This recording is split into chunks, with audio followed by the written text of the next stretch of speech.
الله من شرور أنفسنا ومن سيئات أعمالنا من يهده الله فلا مضل له ومن يضلله فلا هادي له ونشهد أن لا إله إلا الله وحده لا شريك له ونشهد أن سيدنا ونبينا وحبيبنا ومولانا محمدا عبده ورسوله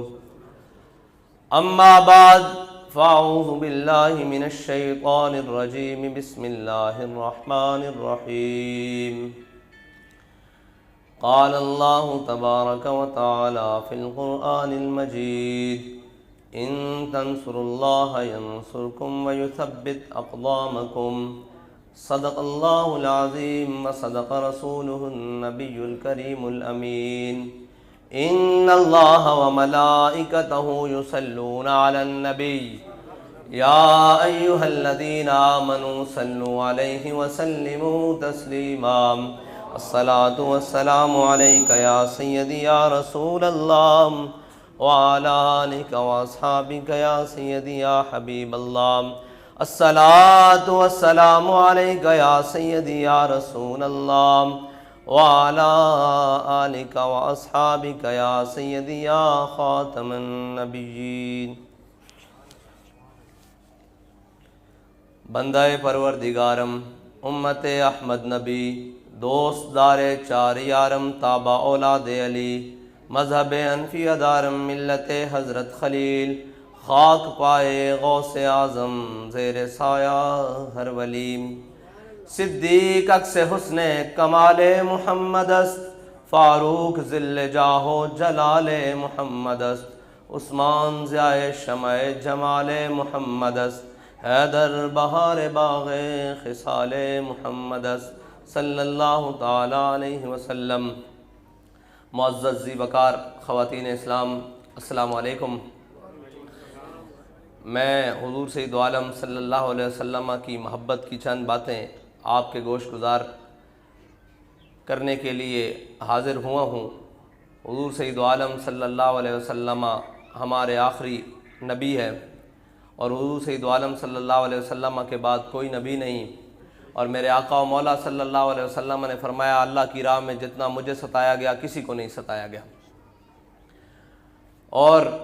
اسلام جن بنیادوں پر ہوتا ہوا ہمارے تک پہنچا ہے اس میں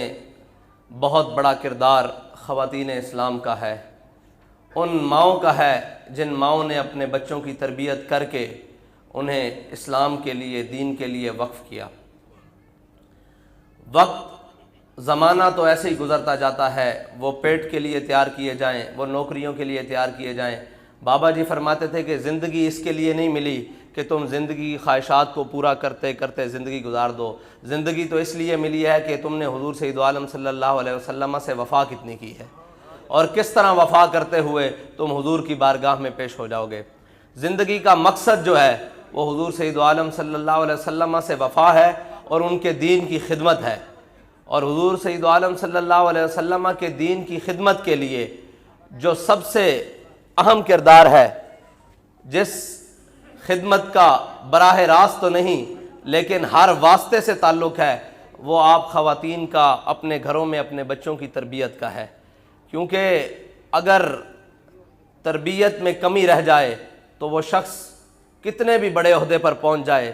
اسے معلوم ہی نہیں ہوتا کہ میں کون ہوں اور کس لیے آیا ہوں اور ہماری تہذیب روایات اور تمدن کیا ہے۔ اگر تربیت میں کمی ہو تو یہ ساری باتیں ہوتی ہیں، اور اگر تربیت میں کمی نہ ہو تو وہ شخص پھر کتنی ہی مشکلات زندگی گزار لے، کتنی ہی باتیں آ جائیں اور ماں سے کہے کہ ماں جی آپ میرے لیے دعا نہیں کرتی، ماؤں کی دعائیں تو بیٹوں کے حق میں قبول ہوتی ہیں، تو آگے سے ماں تربیت کرنے والی بھی وہ ہو کہ جو کہے کہ بیٹا جس لائن میں ہم لگے ہوئے ہیں نا، ہم سے پہلے دکھی اس میں موجود ہیں۔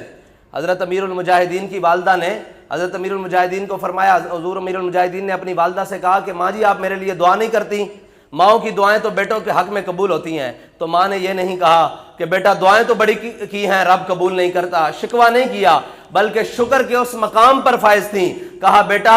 دعائیں تو آپ کے لیے کرتی ہوں، لیکن جس دکھیوں کی لائن میں ہم لگے ہوئے ہیں نا، ہم سے پہلے وہاں دکھی زیادہ موجود ہیں، پہلے ان کا کام ہوگا، بعد میں ہمارا کام ہوگا۔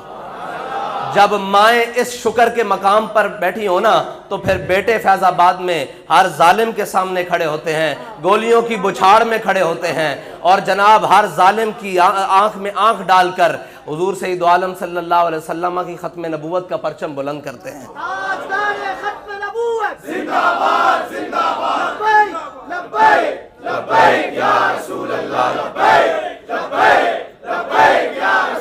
اور یہ ماؤں کا جو تربیت کا سلسلہ ہے نا، یہ آج سے نہیں ہے، یہ حضرت ام عمارہ جن کا ذکر ہوا ہے، وہ اپنے بیٹوں کو لے کر جنگ یمامہ میں اپنے بیٹوں کے ساتھ حضور سید عالم صلی اللہ علیہ وسلم کی ختم نبوت کے لیے پہنچ گئی تھی، اور انہوں نے کہا تھا، اور حضرت ام عمارہ کے بیٹے نے ہی پہلے اس مسلمہ کذاب کی طرف حملہ کیا تھا، پھر دوسرا حملہ جو تھا وہ حضرت واشی بن حرب نے کیا اور اپنے نیزے سے اس کو انجام پلایا۔ حضرت ام عمارہ نے اپنے بیٹے کو کہا تھا کہ بیٹا آج میں چاہتی ہوں کہ تم حضور سید عالم صلی اللہ علیہ وسلم کی ختم نبوت کا کام تمام کر دو۔ خود بھی لڑیں، بیٹے بھی قربان کیے۔ حضرت حبیب بن زید انصاری جنہیں حضرت سید عالم صلی اللہ علیہ وسلم کی ختم نبوت کے منکر کے مقابلے میں بھیجا گیا تھا، اس نے آپ کو کھولتے ہوئے تیل میں جلا لیا تھا، لیکن آپ نے انہیں دیکھ کر یہ نہیں کہا کہ جزا فضا کی، بلکہ یہ کہا کہ یا اللہ تیرا شکر ہے، تو نے حضور سید عالم صلی اللہ علیہ وسلم کی ختم نبوت پہ قربان ہونے والے لڑکے کی مجھے ماں بنایا ہے۔ یہ ہے حضور سید عالم صلی اللہ علیہ وسلم کی محبت اور ان کی الفت میں جنہوں نے کلمہ پڑھ لیا۔ اور علامہ اقبال کہتا ہے کہ اے خاتون، تو اپنے آپ کو کمزور نہ سمجھ، تجھے معلوم نہیں ہے کہ اس امت کے سب سے بڑے رجال کا جو دل اور تقدیر بدلی ہے نا، وہ تیرا قرآن سنتے ہوئے بدلی ہے، حضرت جناب عمر کی۔ تو اپنے آپ کو کمزور نہ سن، وہ تو تلوار اٹھا کے لڑنے کے لیے آئے تھے نا، حضرت جناب عمر تلوار اٹھا کے لڑنے کے لیے آئے تھے، لیکن جب دیکھا کہ ہمشیرہ قرآن پڑھ رہی ہیں تو ان کے قرآن کے سوز نے حضرت جناب عمر کی تقدیر بدل کے رکھ دی۔ تو جتنا بڑا تحفہ آپ کے قرآن نے اسلام کو دیا ہے، وہ تقدیر حضور کی دعا، مراد رسول تو وہ ہیں، لیکن انہوں نے جن کے قرآن سن کے اللہ تعالیٰ نے ان کے دل میں ایمان کا سوز پیدا کیا، وہ آپ ہی ہیں نا۔ تو آپ ان کی وارث ہیں۔ اور علامہ اقبال کہتے ہیں کہ میں فریفتہ ہوں ان قوموں پر جن کے ولولوں سے انقلاب پیدا ہوتے ہیں، اور کہتے ہیں کہ اگر تم نے قوموں کے ماضی اور مستقبل کو دیکھنا ہے نا، تو اس قوم کی ماؤں کے پیشانی کو دیکھ لو کہ ان کی قوم کی مائیں کیا کر رہی ہیں۔ اگر وہ حضور سید عالم صلی اللہ علیہ وسلم کے اسوہ حسنہ پر عمل پیرا ہیں، حضور سید عالم صلی اللہ علیہ وسلم کی سنت پر عمل پیرا ہیں، تو پھر یہ یاد رکھ لو کہ دین جلد تخت پر آنے والا ہے، پھر حضور سید عالم صلی اللہ علیہ وسلم کا نظام جلد تخت پر آنے والا ہے۔ اگر وہ اس پر قابل عمل نہیں، عمل پیرا نہیں، اگر وہ حضور کی سنت پر عمل پیرا نہیں، وہ حضرت سیدہ پاک کے اسوہ حسنہ پر عمل پیرا نہیں، تو پھر یہ یاد رکھ لو کہ اس دھرتی پر، اس ملک میں اور اس زمانے میں جلدی خیر کی توقع نہیں۔ تو حضور سید عالم صلی اللہ علیہ وسلم کی محبت میں آپ خواتین نے اب اس پیغام کو ہر خاتون تک پہنچانا ہے، اور یہ بتانا ہے کہ ہم نے وہ لاکھوں اور اربوں روپے کی جو انڈسٹری یورپ نے ہمارے لیے لگائی ہے، وہ ہمارے لیے لگائی نہیں، بلکہ وہ مسلمانوں کے مستقبل کو تباہ کرنے کے لیے لگائی ہے۔ لیکن آپ نے اس انڈسٹری کو ٹھوکر مار کر کہنا ہے کہ مر ہی جاؤں جو اس در سے جاؤں دو قدم، کیا بچے بیمار غم قرب مسیحا چھوڑ کر۔ ہم سب کچھ قبول کر سکتی ہیں، مگر اپنے آقا و مولا صلی اللہ علیہ وسلم کے دامن کو چھوڑ نہیں سکتی۔ ہمیں غربت قبول ہے، ہمیں افلاس قبول ہے، ہمیں جناب کچھ بھی آ جائے قبول ہے، لیکن ہم اپنے آقا و مولا صلی اللہ علیہ وسلم سے وفا کرنا نہیں چھوڑیں گے کسی صورت میں۔ وہ اس لیے کہ حضرت خنسا رضی اللہ تعالیٰ عنہ جب مسلمانوں کو غزوہ جنگ قادسیہ میں ضرورت پڑ گئی نا، تو آپ اپنے چاروں بیوہ بھی تھیں اور چاروں بیٹوں کو لے کر جنگ قادسیہ میں پہنچی، اور آپ نے ان کو پتہ ہے کیا کہا؟ آپ نے فرمایا تمہیں میں نے حلالی دودھ پلایا ہے، تمہارے باپ کے علاوہ میں نے کسی کی شکل نہیں دیکھی، یعنی تم حلالی ہو سندن، لیکن میں تمہیں ایک بات کہتی ہوں، آج جاؤ حضور کے دین پر قربان ہو جاؤ، اور اس وقت اگر میں تمہیں دودھ نہیں بخشوں گی جب تک سب تم حضور کے نام پر قربان ہو کر نہیں آ جاؤ گے۔ یہ وہ مائیں تھی جن ماؤں کے جذبوں نے قیصر و کسریٰ کے جناب تخت اور سلطنت الٹ کر رکھ دی، ان ماؤں نے تو اپنے بچے تیار کر کے بھیجے تھے۔ اور آج اگر کوئی کہے کہ جناب آپ تو ابھی کل عدم ہوئے اور آج آپ بحال ہو گئے، آج پھر آپ ملک کے کریا کریا گلی گلی میں لبیک یا رسول اللہ کے نعرے لگا رہے ہیں، کل کراچی میں آپ نے تاریخ رقم کر دی، تو ہم کہیں گے بھائی ہمارا کمال کوئی نہیں ہے، تربیت امیر المجاہدین نے کی ہے، اور ہماری ماؤں بہنوں نے اپنے بچے، اپنے شوہر اور اپنے خاوند میدان عمل میں ایسے بھیجے ہیں، انہوں نے کہا بھائی ہم جیسے بھی ہو زندگی گزار لیں گے، حضور کے ساتھ ہم اپنی وفاداری کو کسی صورت ختم نہیں کر سکتے۔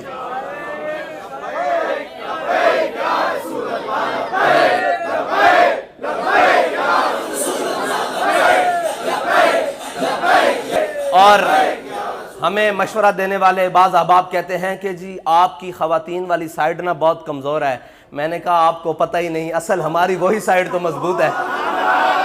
سب سے زیادہ مضبوط تو ہماری وہ سائیڈ ہے، کیونکہ جو نظر بھی نہیں آتی، جو فاحشہ عورتوں کی طرح بے نقاب ہو کر بازاروں میں بھی نہیں آتی، لیکن سارے کام تو ہیں انہی کے، جن کی وجہ سے ہم میدان عمل میں ڈٹ کے کھڑے ہوئے ہیں کہ ہمارے گھر محفوظ ہیں، ہمارے مستقبل محفوظ ہیں، ہمارے بچوں کی اچھی تربیت ہو رہی ہے۔ ہم انہی کی وجہ سے، ہمارے خاموش سپاہی بلکہ ہماری پوری خاموش یونٹس اور بٹالین ہیں وہ خواتین، جن کی ہماری مائیں بہنیں، جن کی وجہ سے ہم ہر میدان عمل میں کامیاب ہو کر آتے ہیں۔ جب ضرورت پڑتی ہے بچوں کی، وہ اپنے بچے تیار کر کر بھیجتی ہیں، جب میدان عمل میں چلے جاتے ہیں تو پیچھے مصلے بچھا کر اللہ کے سجدے میں، اللہ کے حضور سجدہ دے کر یہ کہتی ہیں کہ یا اللہ جو ہمارے پاس تھا ہم نے تیرے سپرد کر دیا، اب تو اپنی بارگاہ میں قبول کر لے، ہم اس پر بھی راضی، اگر تو انہیں فتح عطا فرما دے تو ہم اس پر بھی خوش ہیں۔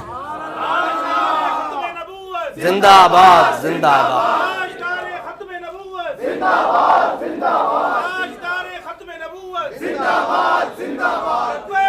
لبیک لبیک یا رسول اللہ، لبیک لبیک یا رسول اللہ،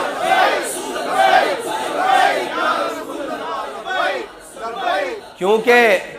جو پیغام میری والدہ محترمہ کا مجھے جیل میں پہنچا تھا، انہوں نے کہا تھا کہ خبر، پنجابی میں ہے لیکن آپ کو اردو کا پہلے پنجابی سناتا ہوں، انہوں نے کہا خبردار تو گھبرانا نہیں ہے، تینوں حضور دے نا تے ہی پاڑیا۔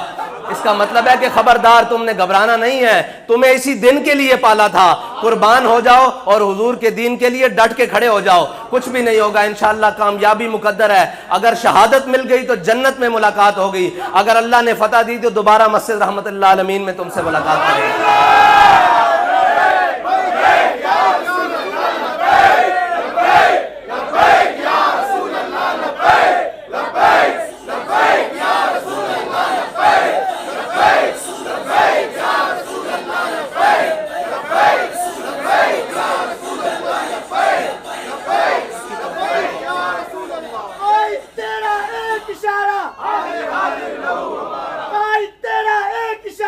سعد بن معاذ نے حضور سید عالم صلی اللہ علیہ وسلم کو غزوہ بدر کی طرف جاتے ہوئے خوش کیا تھا نا، پھر جب غزوہ خندق کا موقع آیا تو حضرت سعد نے دعا مانگی تھی کہ یا اللہ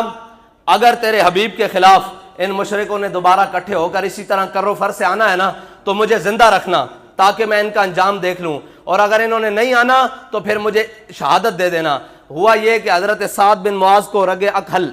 یہاں تیر لگ گیا غزوہ خندق میں، لیکن ابھی حضرت سعد بن معاذ نے اس دعا کے ساتھ اضافہ کیا کہ یا اللہ جب تک میں تیرے حبیب کے ساتھ غداری کرنے والے ان یہودیوں کا انجام دیکھ نہ لوں اس وقت تک اگر مجھے موت نہ دینا۔ تو حضرت سعد بن معاذ کو جب تیر لگ گیا نا تو حضور سید عالم صلی اللہ علیہ وسلم جب جنگی لباس پہنا ہوا اور حضور سید عالم صلی اللہ علیہ وسلم غزوہ خندق سے واپس تشریف لائے نا تو حضرت جبریل آ گئے کہ یا رسول اللہ، اللہ تعالیٰ حکم فرماتا ہے کہ پہلے یہودیوں کا فیصلہ کر لیا جائے۔ تو حضور سید عالم صلی اللہ علیہ وسلم لشکر لے کر جا کر ان بنو قریظہ کا محاصرہ کر لیا۔ تو اس دوران جب محاصرہ جاری رہا تو بابا جی فرمایا کرتے تھے کہ تو آیا نہ کیوں درتے بد نصیبہ، ہزاراں رنگاں وچ رنگے دے محمد۔ حضرت سعد نے دعا کی تھی کہ یا اللہ میں تیرے حبیب کے ساتھ غداری کرنے والوں کا جب تک انجام نہ دیکھ لوں مجھے موت نہ دینا۔ تو حضرت سعد بن معاذ رضی اللہ تعالیٰ عنہ کا خیمہ بھی مسجد نبوی میں لگ گیا، آپ زخمی تھے، آپ کی تیمارداری ہوتی تھی۔ تو یہودیوں نے ایک دن اعلان کیا کہ یا رسول اللہ ہم آپ کا فیصلہ نہیں مانتے، اگر ہمارے بارے میں فیصلہ کریں نا سعد بن معاذ۔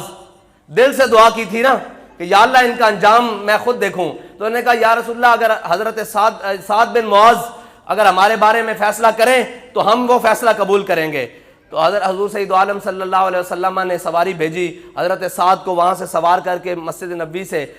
بنو قریظہ کے قلعے کے سامنے جب لایا گیا نا، تو پیچھے آپ کی بڑی پرانی دوستیاں تھیں یار، سلام دعا سب کی ہوتی ہے، جب رسول اللہ کی بات آ جائے پھر سب کچھ پیچھے ختم ہو جاتا ہے۔ حضرت سعد بن معاذ کی بڑی یاری دوستیاں تھیں یہودیوں سے پرانی، کلمہ پڑھنے سے پہلے۔ تو جب حضرت سعد بن معاذ چلے نا، تو پیچھوں سے منافقین نے آواز لائیں، سعد خیال کرنا تمہاری بڑی دوستی ہے یہودیوں سے، بڑا دھیان سے فیصلہ کرنا، سوچ سمجھ کے فیصلہ کرنا، آج ان پر مشکل وقت ہے۔ تو حضرت سعد بن معاذ سنتے آئے۔ جب حضور سید عالم صلی اللہ علیہ وسلم کے قریب ہوئے نا، اس معاشرے کے قریب ہوئے، تو حضرت سعد نے پیچھے مڑ کر کہا کہ سعد آج وہی فیصلہ کرے گا جو اللہ اور اس کے رسول چاہیں گے۔ تو حضرت سعد بن معاذ جب حضور سید عالم صلی اللہ علیہ وسلم کے پاس تشریف لائے، تو حضور سید عالم صلی اللہ علیہ وسلم کھڑے ہو گئے اور فرمایا قوموا الی سیدکم، فرمایا کھڑے ہو کر اپنے سردار کا استقبال کرو۔ تو جب حضرت سعد بن معاذ تشریف لائے نا، تو حضرت سعد بن معاذ کو حضور نے فرمایا سعد، میں نے ان کا فیصلہ کرنا چاہا لیکن یہ کہتے ہیں کہ ہمارا فیصلہ سعد کرے۔ تو حضور حضرت سعد بن معاذ نے جو فیصلہ کیا وہ تاریخ اسلام کا بہت بڑا فیصلہ، حضور سید عالم صلی اللہ علیہ وسلم کے سامنے عرض کرنے لگے، یا رسول اللہ ان کے مرد قتل کر دیے جائیں، ان کی عورتیں لونڈی بنا لیے جائیں، ان کے بچے غلام بنا لیے جائیں۔ تو حضرت حضور سید عالم صلی اللہ علیہ وسلم نے مسکرا کر فرمایا سعد، یہ فیصلہ تو اللہ آسمان پر پہلے کر چکا ہے۔ بابا جی یہاں بڑے نقطے کی بات کرتے تھے۔ بابا جی کہتے تھے اگر وہ حضور سید عالم صلی اللہ علیہ وسلم سے فیصلہ کرواتے نا، تو فتح مکہ کی طرح سب کو معافی مل جانی تھی۔ وہ آئے حضرت سعد کے، تو رب کو یہ گوارا نہیں تھا کہ حضور سے غداری کرنے والوں کو معافی مل جائے، رب کو یہ تھا کہ ان کا انجام ہو۔ انہوں نے حضور سید عالم صلی اللہ علیہ وسلم سے غداری کیوں ہے یار؟ اگر وہ یہودی ہو کر غداری کرے، ایک ہے سامنے لڑنے آئیں، وہ علیحدہ بات ہے، مشرک بن کر کفر جنگ لڑنے آئے، ان میں سے تو کئیوں کو کلمہ نصیب ہو گیا، لیکن انہوں نے چھپ کر حضور سے غداری کی۔ تو یہودی غداری کرے تو اس کے لیے معافی نہیں ہے، اور جو کلمہ پڑھ کر کہے کہ جناب یہ سب کچھ ٹھیک ہے لیکن حضور کی ناموس کے لیے یہ کیا معاملہ، آپ کیا سمجھتے ہیں اس کے لیے معافی ہو جائے گی؟ حضرت سعد بن معاذ نے جب یہ سارا کچھ فیصلہ کر لیا، آپ واپس آئے، آپ نے یہودیوں کا انجام بھی دیکھ لیا، حضرت سعد بن معاذ کا وہ زخم دوبارہ کھل گیا، دعا قبول ہو گئی نا، انجام دیکھ لیا، دعا قبول ہو گئی۔ تو حضرت سعد بن معاذ کا جب وہ دوبارہ زخم کھلا، تو حضور سید عالم صلی اللہ علیہ وسلم مسجد نبوی میں تشریف لائے۔ تو حضور سید عالم صلی اللہ علیہ وسلم نے دیکھا کہ حضرت سعد بن معاذ کا وہ رگ عقل سے خون بہہ رہا ہے، تو حضور نے حضرت سعد بن معاذ کا وہ ہاتھ پکڑ کر اپنے سر اقدس پر رکھ دیا، اور جب سر اقدس پر رکھا تو وہ خون بہہ کر حضور کی چشمان مبارک سے، داڑھی مبارک سے، چہرہ انور سے بہنے لگا۔ تو حضور سید عالم صلی اللہ علیہ وسلم نے حضرت سعد بن معاذ کو یہ پیغام دیا کہ سعد دیکھ، تو نے بدر کی جانب جاتے ہوئے ہمیں ہنسایا تھا نا، آج دیکھ ہم تیرا خون بھی اپنے چہرے کے اوپر لے رہے ہیں۔ صحابہ کہتے ہم ہاتھ کو پیچھے کرتے، حضور اٹھا کر پھر سر پر رکھ لیتے، صحابہ کہتے پھر پیچھے کرتے، حضور سید عالم صلی اللہ علیہ وسلم حضرت سعد بن معاذ کا ہاتھ اوپر سر پر رکھ لیتے۔ اس دوران حضرت سعد بن معاذ کو گھر منتقل کر دیا گیا، اور حضور سید عالم صلی اللہ علیہ وسلم کے پاس خبر پہنچی کہ حضرت سعد بن معاذ دنیا سے تشریف لے گئے ہیں۔ تو حضرت سعد بن معاذ جب دنیا سے تشریف لے گئے ہیں، تو حضور سید عالم صلی اللہ علیہ وسلم حضرت سعد کے جسد انور کی طرف اتنی تیزی سے چلے کہ صحابہ کہتے ہیں حضور پہلے کبھی اتنی تیزی سے نہیں چلے، ہماری کندھوں کی چادریں گر گئیں، ہماری باؤں کی جوتوں کی تسمے ٹوٹ گئے، اتنی تیزی سے چلے۔ اور حضور سید عالم صلی اللہ علیہ وسلم جس کمرے میں حضرت سعد بن معاذ کا جسد انور پڑا تھا نا، حضور سید عالم صلی اللہ علیہ وسلم نے احتیاط سے پاؤں رکھے۔ صحابہ نے کہا یا رسول اللہ یہ کیا ماجرا ہے، اس کمرے میں تو کوئی ہے نہیں۔ فرمایا سعد کا جنازہ اٹھانے کے لیے اللہ نے آسمان سے 70,000 فرشتے بھیج دیے ہیں۔ تو کہا یا رسول اللہ آپ اتنی تیزی سے کیوں چلے؟ فرمایا مجھے ڈر تھا کہ کہیں اس کو غسل دلانے کے لیے فرشتے آسمان پر نہ لے جائیں۔ اور جب حضرت سعد بن معاذ کی تدفین ہو گئی، تو حضرت سعد بن معاذ کی نا والدہ وہ پاس کھڑی، 32 سال کے نوجوان ہیں، 33 سال کے حضرت سعد بن معاذ، تو وہ رو رہے۔ حضور سید عالم صلی اللہ علیہ وسلم نے حضرت سعد بن معاذ کی ماں کو کہا کہ اے سعد بن معاذ کی ماں اب چپ ہو جا، اللہ تعالیٰ جس کو بھی ملا ہے عالم برزخ میں کسی کو کبھی ہنستے ہوئے نہیں ملا، جب تیرا بیٹا پہنچا ہے اللہ تعالیٰ اس کو مسکراتے ہوئے اپنی شان کے مطابق ملا ہے۔ یہ حضور سید عالم صلی اللہ علیہ وسلم سے وفا کا انجام۔ اور غزوہ احد کے موقع پر حضرت سعد بن معاذ نے حضور سید عالم صلی اللہ علیہ وسلم کے گھوڑے کی لگامیں پکڑی ہوئی اور جا رہے، آگے سے حضرت سعد بن معاذ کی والدہ آ گئی تھیں، وہی والدہ۔ تو حضور سید عالم صلی اللہ علیہ وسلم حضرت سعد بن معاذ کے بھائی سکے وہ جناب شہید ہو گئے تھے غزوہ احد میں. حضور نے جب ان سے جناب تعزیت کرنی چاہیے تو انہوں نے کہا یا رسول اللہ میں اپنے بیٹے کے لیے نہیں آئی, میں تو یہ دیکھنے کے لیے ہوں کہ آپ کیسے ہیں, جب آپ سلامت ہیں تو ہمیں کوئی مصیبت کوئی پریشانی پریشان کر سکتی ہے. یہ حضور سید عالم صلی اللہ علیہ وسلم, حضور سید عالم صلی اللہ علیہ وسلم کا دین سلامت رہے. آپ کی ناموس پر ہم حرف نہیں آنے دیں گے. جب ان کی ناموس اور ان کی ختم نبوت کا بول بالا ہے تو ہم سب بھی قربان ہو جائیں, یہ قربانی تھوڑی ہے. سیدی مرشدی یا نبی یا نبی, غلام ہے رسول کے غلام ہے, معتبی قبول ہے, تاجدار ختم نبوت زندہ باد زندہ باد. اور مسلمانوں کی مائیں وہ نہیں ہوتی کہ جن کے فیشن اور جن کی مسلمانوں کی مائیں وہ نہیں ہوتی کہ جو غیروں کے اغیار اور طریقہ ہاتھ پر چلیں, بلکہ علامہ اقبال کہتا ہے سیرت فرزندہاز از امہات اور جوہر صدق و صفات از امہات. علامہ اقبال مسلمانوں کی ماؤں سے مخاطب ہو کر کہتا ہے کہ تو نے اپنے کردار کو بڑا بلند رکھنا ہے, تو نے اپنے کردار کو بڑا مضبوط رکھنا ہے. ابھی تیری گود میں کوئی محمود غزنوی آنے والا ہے, ابھی تیری گود میں کوئی صلاح الدین ایوبی آنے والا ہے, ابھی تیری گود میں کوئی محمد بن قاسم آنے والا ہے, ابھی تیری گود میں کوئی ٹیپو سلطان آنے والا ہے, ابھی تیری گود میں کوئی شیر شاہ سوری آنے والا ہے, ابھی تیری گود میں کوئی غازی علم الدین کا غلام آنے والا ہے, ابھی تیری گود میں کوئی علامہ خادم حسین رضوی کا متوالا آنے والا ہے جس نے یہ زمانے کی رو بدل کے رکھ دینی ہے. تو علامہ اقبال کہتا ہے تو نے غیروں سے متاثر نہیں ہونا, بلکہ تیری سیرت نے ہی تو امام حسین کو کربلا میں لا کے کھڑا کیا تھا.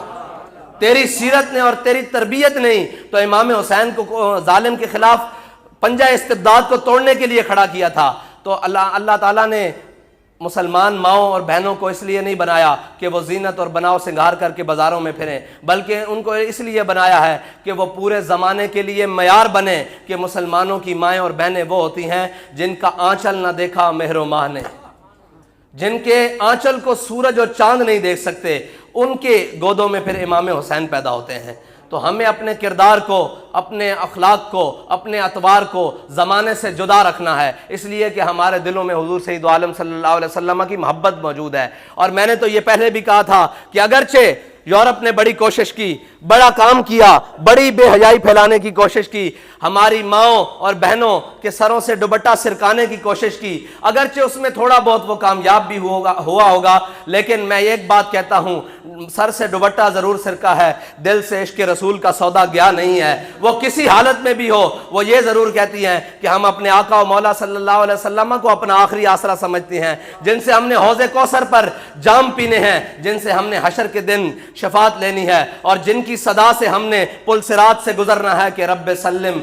سلم ہے صدائے محمد. اور یہ بات میں اپنی تمام ماؤں بہنوں اور تمام سے کہتا ہوں کہ میری بہنوں ماؤں, آپ کو کوئی عہدہ ملے نہ ملے, عہدوں کی لالچ سے کام نہیں ہوتے. جس کا عمل بے غرض ہے اس کی جزا کچھ اور ہے, حور و خیام سے گزر بادا و جام سے گزرت. حضرت مائی رابعہ بصری فرماتی ہے نا کہ یا اللہ اگر میں تیرے خوف سے اور تیرے جہنم کے خوف سے, عذاب کے ڈر سے عبادت کرتی ہوں تو مجھے جہنم ضرور دینا, اور اگر میں تیری جنت کی لالچ میں عبادت کرتی ہوں تو مجھے جنت سے محروم رکھنا. یاد رکھنا میں تو تیری رضا کے لیے عبادت کرتی ہوں, میں تو تیری رضا کے لیے ہر عمل کرتی ہوں. تو ہمارا عمل بھی ہر اللہ اور اس کے رسول کی رضا کے لیے ہونا چاہیے. عہدہ ملے نہ ملے, کوئی بات سنے نہ سنے, مشکلات آتی ہیں, جب کام بڑھتے ہیں پھر مسائل بھی آتے ہیں, لیکن ہم نے اپنے جذبوں کو جوا رکھنا ہے اور اس صورت میں جوا رکھنا ہے. میں آج سفر کرتے ہوئے کل پرسوں سوچ رہا تھا کہ ہم چلتے پھرتے آئے, بیٹھے, اترے اور جناب آ گئے. اس شخص کا عزم کتنا جوان تھا کہ جو وہاں سے ویل چیئر سے اتار کر پھر جہاز پہ بٹھایا جاتا اور پھر لوگوں کے سامنے پھر اسر سے اتایا جاتا. تو انسان اپنے اندر فیل کرتا ہے, محسوس کرتا ہے کہ یار میں کس حالت میں ہوں, لیکن بابا جی نے اس حال میں بھی شکر ہی رکھا اور یہ کہا کہ باغ میں شکر وصل تھا اور ہجر میں ہائے ہائے گل, کام ہے ان کے ذکر سے یوں ہوا یا یوں. بابا جی نے ویل چیئر پر آنے کے بعد کام میں کمی نہیں کی بلکہ زیادتی کر دی. اسی طرح اگر زندگی میں کوئی مشکلات آ جائیں, کوئی کمی آ جائیں تو دین کے کام کو چھوڑ نہیں دیا جاتا بلکہ زیادہ بڑھ کر کیا جاتا ہے. پھر علامہ اقبال کہتا ہے کہ افلاک سے آتا ہے نالوں کا جواب آخر, کرتے ہیں خطاب آخر، اٹھتے ہیں حجاب آخر۔ پھر اللہ تعالیٰ وہ صلہ دیتا ہے کہ لوگ ابھی تک جنازے میں شریک ہونے والے لوگوں کی گنتیاں کر رہے ہیں، ابھی تو بابا جی یہ دنیا میں جو عمل کیا ہے اس کا تھوڑا سا صلہ ملا ہے، ابھی تو وہ صلہ باقی ہے جس کے بارے میں بابا جی سبق دیتے ہوئے دنیا سے گئے کہ ہم سوئے حشر چلیں گے شاہ ابرار کے ساتھ، اور قافلہ ہوگا روان قافلہ سالار کے ساتھ۔ یہ تو طیبہ کی محبت کا اثر ہے، ورنہ کون روتا ہے لپٹ کر در و دیوار کے ساتھ۔ اور ہم بھی سنیں گے مظہر کوئی نعت رنگین، گر ملاقات ہو گئی شاعر دربار کے ساتھ، اور قبر میں سرکار آئیں تو میں قدموں میں گروں۔ اور بابا جی نے کس لیے کہا تھا ساری زندگی، کس لیے یہ کہا کہ جناب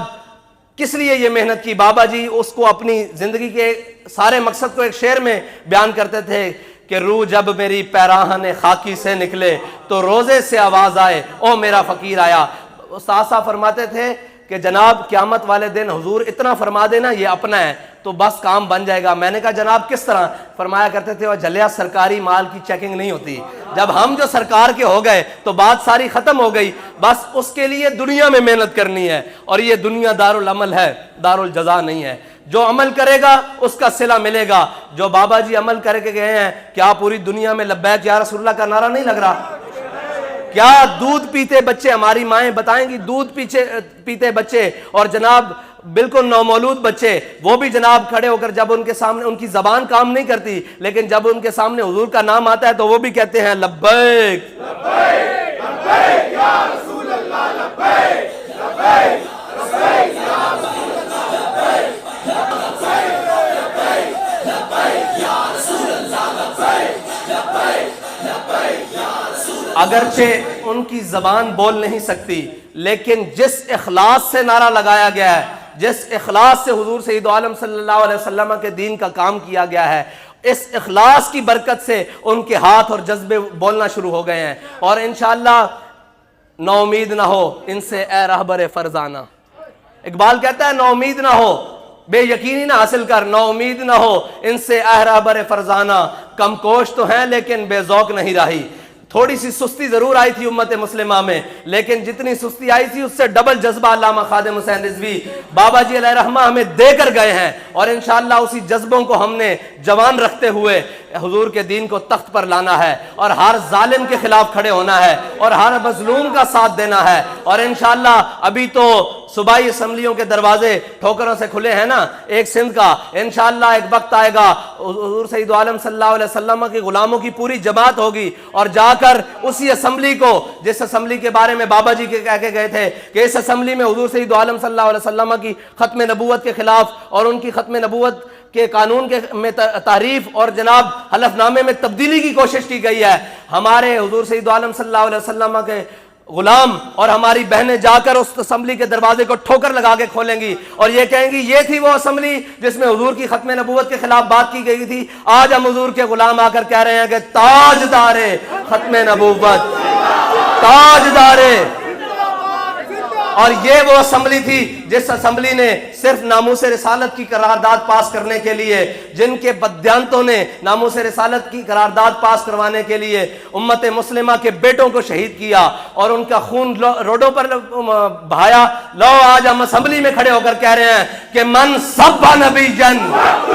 تم قانون نہیں پاس کرتے، ہم یہ قانون پوری دنیا میں پاس کروانے کے لیے نکلے ہیں کہ من سب نبی جن، اور یہ پوری امت کا آئین ہے کہ من سب نبی جن۔ اور اگر تم یہ سمجھتے ہو کہ تم کامیاب ہو جاؤ گے، نہیں، اب تو ہمارے دودھ پیتے بچوں سے لے کر ہمارے بزرگوں تک ایک ہی نعرہ ہے کہ من سب نبی جن۔ اللہ تعالیٰ آپ کو اور مجھے حضور سید عالم صلی اللہ علیہ وسلم کے دین کا کام اخلاص سے کرنے کی توفیق عطا فرمائے، اور آپ نے گلی گلی نگر نگر میں جا کر تحریک لبیک یا رسول اللہ کے پیغام کو دینا ہے، اور ہم نے کسی بھی مقابلے میں اور کسی بھی زندگی کے شعبہ ہے، زندگی میں کسی میں بھی ہم نے کسی سے پیچھے نہیں رہنا۔ اگر کہیں خواتین ان کی لبرلز کی کوئی جناب بات کرے تو وہاں حضور سید عالم صلی اللہ علیہ وسلم کی محبت کرنے والی خاتون بھی تو موجود ہونی چاہیے، جو اس کے بتائے کہ ہمیں بابا جی سبق دے کر گئے ہوئے ہیں کہ انہیں جانا،